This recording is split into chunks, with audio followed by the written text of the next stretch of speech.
It's been a long time since I filmed on YouTube, but I always said to myself I really wanted to film this video when I felt like mentally ready for it, to be maybe helpful to someone else or just give hope to someone else who's been through a similar thing, because unfortunately I think we all go through some form of breakup in our lifetime, whether it be a boyfriend or a girlfriend or maybe a relationship that wasn't really labelled, and it can be a very difficult thing to process and go through, but hopefully this video might help you in some way, to let you know that it will be okay and you will get through it.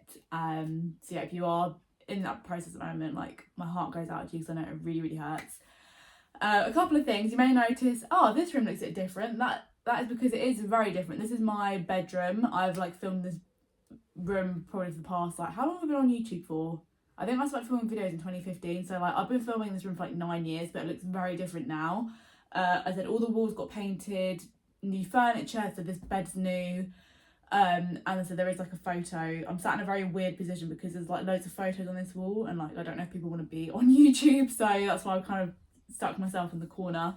But I will be doing a room tour soon. Hopefully I just need to get paid so I can pay for the final few bits of my room, and I will do an in-depth room tour for YouTube because I've done so many on this channel and people seem to really like them. Also, I don't know why I decided to film this at 4:30 in the afternoon, hence why the sun's going in and out. I had already started this video, but so the sun was just blinding me, so hopefully the sun will go down in a minute. Yeah, and also when I'm filming this, you might think, oh, you're very dressed up for a YouTube video. That's because I'm going out tonight. I'm seeing Katie Baser in London, which I'm really excited for.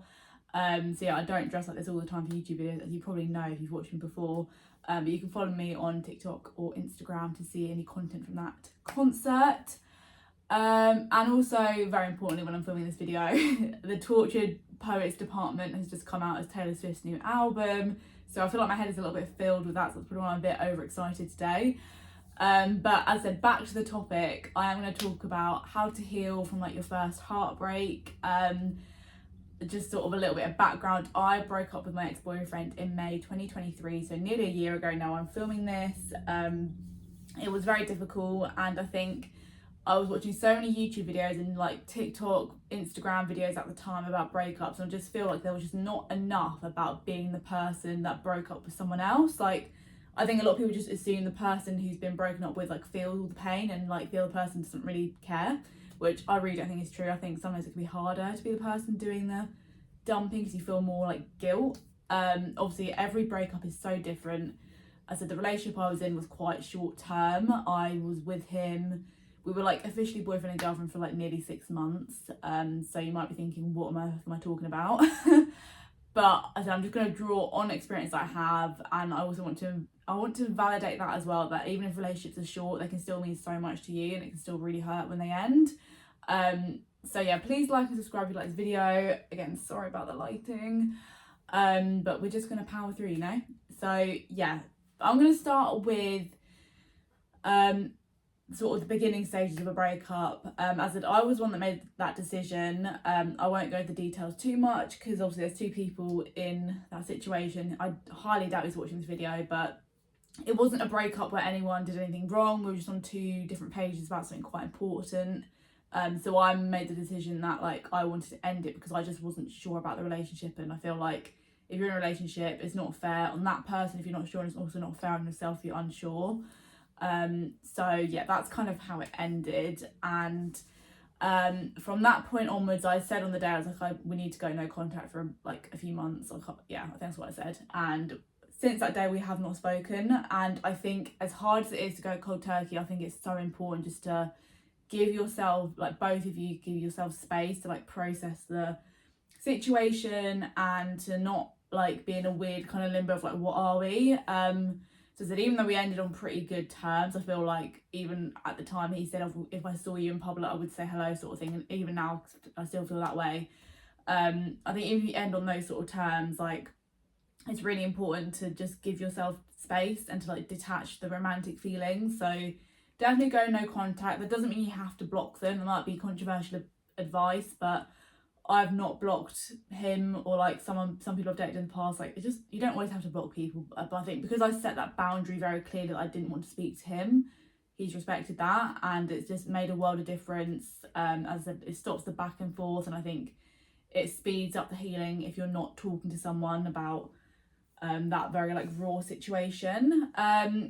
What else? I would also say, like, even though you're gonna feel so sad, it's really important to see your friends and family. Like, I know me personally, I'm the sort of person, when I'm feeling like down or sad or anxious, like I don't really want to see anyone, which I think in some ways is valid, because like you need to be processing those feelings, not like distracting yourself constantly. But also, like, you need to see your friends. You don't want to look back in your 20s or your 30s or whatever decade of life you're in and be like, oh my god, I just sat at home sad about that person. Like, at least now I can look back on last year and be like, oh my god, I did do those things. Even though I felt a bit sad and a bit crap, like, I still enjoyed Brighton Pride. I still had a Eurovision party with my friends. Like I said, even though I was still like in the depths of heartbreak, I was still like living my life. So yeah, definitely go no contact and like see your friends and do fun things. And again, I think in terms of social media, even if you are still friends, I would really recommend the mute button. I've used this on a lot of occasions. Again, I think out of sight, out of mind. If you can't see what that person's doing, it's not going to be on your mind as much. So you'll kind of like let them go a little bit. So yeah, definitely the first few months, like, spend time with friends and family. Get a therapist if you need to. I have been seeing the same therapist for over a year now. So she's seen me like from the beginning of that relationship to the end, which I think is quite interesting. But yeah, I would also like suggest you don't have to rush into dating again. Like, I haven't dated anyone since that guy, like, not because I'm not over him, but I think now where I've got to a point where I'm a lot happier, I want to enjoy being happy alone before I invite someone else in. And I do think as well, part of it is I was single, like I said, my whole life. I was quite a late bloomer when it came to dating. Like, I didn't get to my first relationship till I was 23, so I am more used to being single than being with someone. But I think I always remember seeing a lot of advice saying don't date someone who's been single less than 6 months. I never really understood why, but now I get it, because I said, even though I was the one that broke up with him, it was fairly civil situation. There was still a lot of feelings like a few months down the line. So, and I do feel like around sort of Christmas time, that's when I felt like me again. Yeah, I got to December, I was like, wow, I actually feel like happy again, because again, every scenario is different. But shortly after the breakup, I lost my job, then I started a new one. So there was just a lot of change going on. And I think if I was dating, I probably would have just been attracting the wrong people into my life. And it would have just made me more, made me more vulnerable, which I didn't need at that time. So yeah, definitely don't rush into dating. I know that your friends are gonna be really excited to get you back onto dating apps. So if you don't feel ready, you don't feel ready. Like, don't rush it. Like, I feel like you've got your whole life ahead of you to be with someone. Like, be on your own, enjoy your own hobbies and that kind of thing.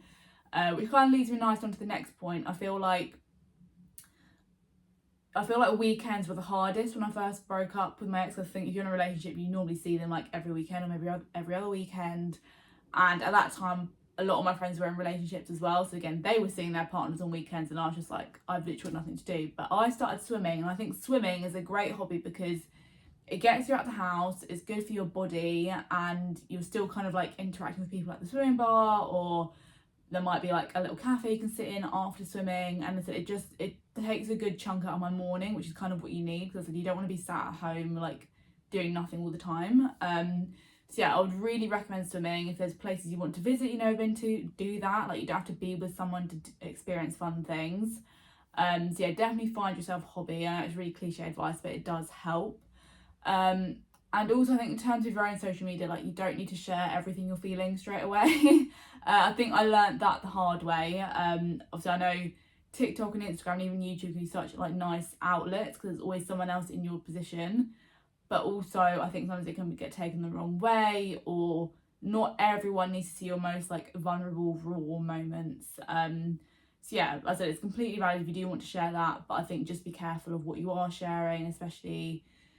I always like, now I post online thinking, if my mum saw this, or if my employer saw this, would that be okay? And I think that's made my content a lot kind of safer in a way, that I wouldn't get misconstrued or like people judging me or anything.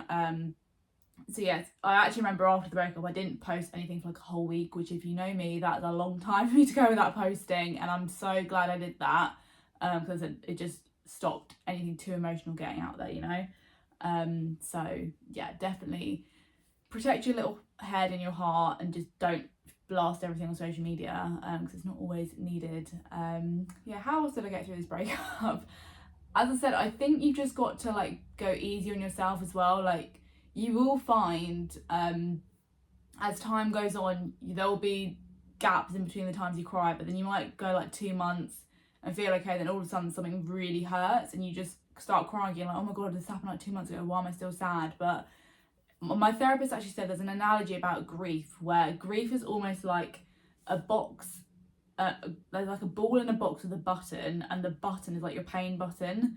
So when you're first going through like that grief process, the box is like this small, so the ball is up against the button constantly. But as time goes, that box gets bigger, but sometimes something might shake that box and it makes you like really upset again. So I think it's really important to remember that, like, if you are having like an emotional period after a few weeks of being good and like not being yourself, and you're like, okay, this is how I feel, like how can I get through this, like, so you do just have to let it out sometimes, or you might need to spend time with like a friend, because like love does exist in other ways that isn't your friends, that isn't your partner, sorry. Like I said, your friends and family are gonna love you like no matter what. And I know something I struggle with, like sometimes you don't want to be like the friend that's bringing the mood down or constantly going on about their ex-boyfriend, but you know, sometimes you just need to let it out. Like, it's not healthy to keep it in. It sounds like someone's gone through the door then. But yeah, so I said, I know you don't want to be the friend like being sad, but think about if you knew your best friend was sad about something, you would want to be there for them, right? So you're not going to be a burden if you want to talk about it. So it's so good to talk about your feelings.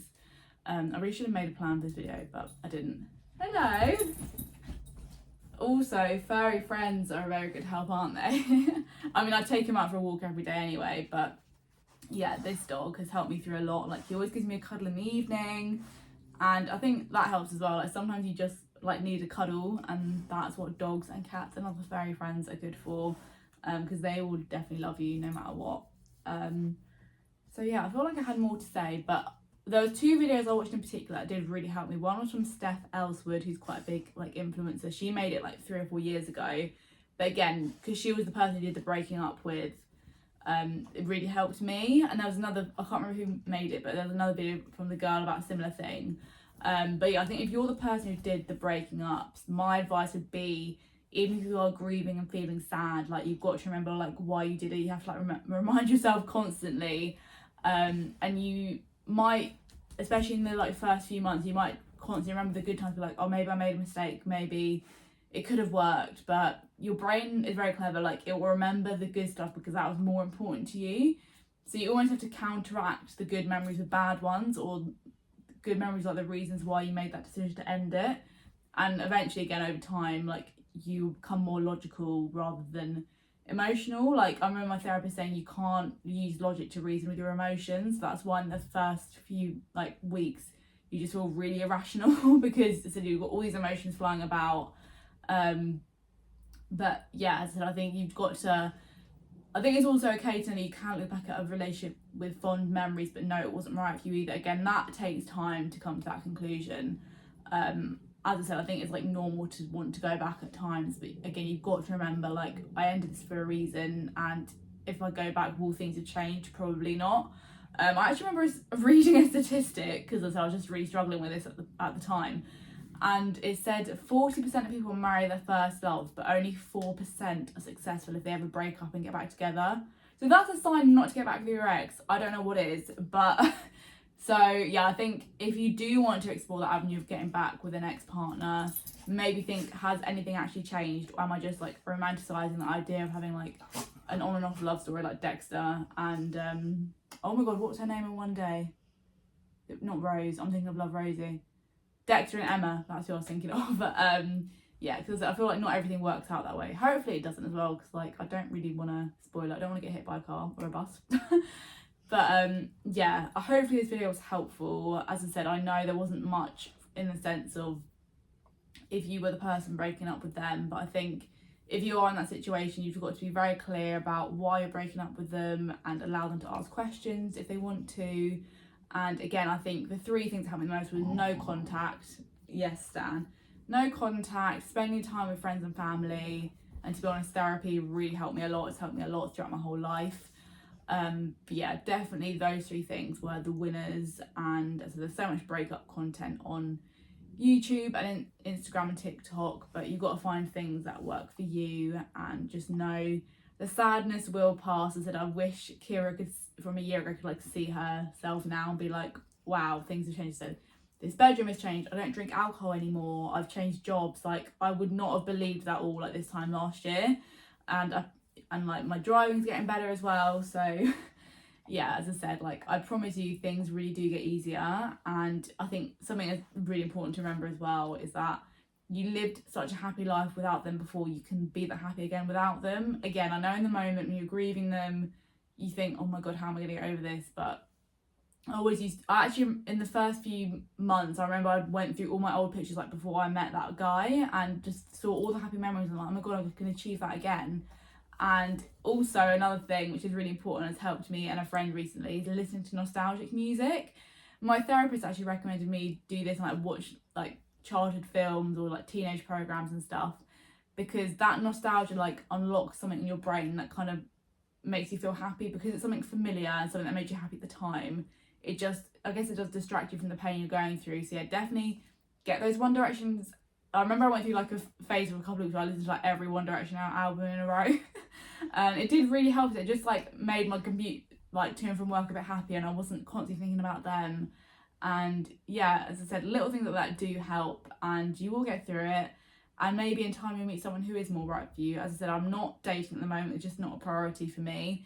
But if someone amazing comes along, great. But I said, I'm not on the apps or anything, they just never really worked for me. But I said, maybe in time, I will get back out there. But for now, I'm happy on my own, with my friends, with my family, with Stan. And yeah, just know things really do get better. And as I said, I have no like hate or anything towards my ex-boyfriend at all. Like, I remember I think it's a Taylor Swift lyric, is like, the opposite of love isn't hate, it's indifference, which I really agree with now. As I said, I could just see him as like another guy in my life. Like, I'm not madly in love with him anymore. That was something that happened. I'm in a new phase of my life now. I'm feeling a lot better, more calm, more settled, and yeah, life moves on. So hang in there. If you've got any questions or anything, please let me know. And I am sending so much love to you if you are heartbroken right now. I promise you better things are coming for sure.